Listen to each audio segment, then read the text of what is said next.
know the best qualities about our heroes? It's our ability to relate to them. We get to know them on a personal level. We see their quirks. We recognize some of our own likenesses and flaws within them. The best thing about our heroes is learning that we are not just born magically heroic. They make consistent decisions to do the right thing. They may struggle. They may not always get it right, but they always plant themselves firmly and fight for what they believe in. Last video, I covered a crucial moment that turned Avar Kriss from a Jedi Master amongst an enormous sea of new faces to a legend who inspired the galaxy to grow their faith on something much bigger. She required no spotlight, no fame, no applause. She didn't even try to move the Tabana gas on her own. She knew that she could only achieve success if every Jedi tapped into their own connection with the Force. This selfless act of courage reaped many rewards for Avar Kriss. But who is she? What do we know thus far about her? And where is she going? Because of her heroic efforts in mustering all the Jedi to save the Hetzal system, the Jedi Council named her the new Marshal of Starlight Beacon upon the death of Master Jorah Malli, the position's previous occupant. As expected, Avar is thrown by total surprise. It wasn't her intention to be received as a hero. She didn't want the pomp and circumstance, and she didn't initially want the beacon, which is why she was perfect for the role. She's the hero who isn't buzzed on the high of her accomplishments. She's the hero who elevates the team by putting them on her back. She leads from the front, very much like the Supreme Chancellor, Lina Soh. If you're familiar with the comic line, The High Republic, we see her first few months as Marshal. Although reluctant upon hearing the appointment, she takes the position in stride.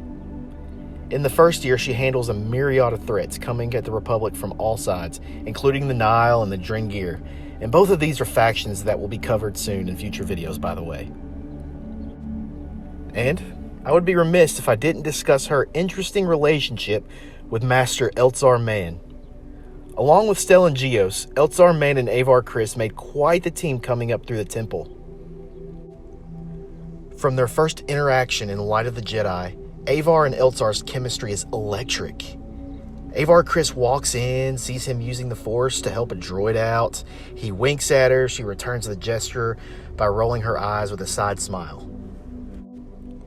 It's very flirtatious, and it's not immediately introduced as a swooning romantic kind of deal. Instead, we are peppered with their foundational friendship. Elzar Mann is a bit of an oddball when it comes to Jedi customs and protocol, so it's necessary to mention that he and the Jedi Council don't gel all that well together. In effect, he is yet to be given the rank of Master at the point where we first meet him. This is primarily why Avar requests that Elzar Mann partner with her on getting to the bottom of the Great Disaster. If they are successful, the Council will grant him the rank of Master, which will allow him to study and travel freely like he wants. And he also enjoys spending time with Avar. But as I said, their chemistry is electric. She's simply happy to be around him once again. They're best friends.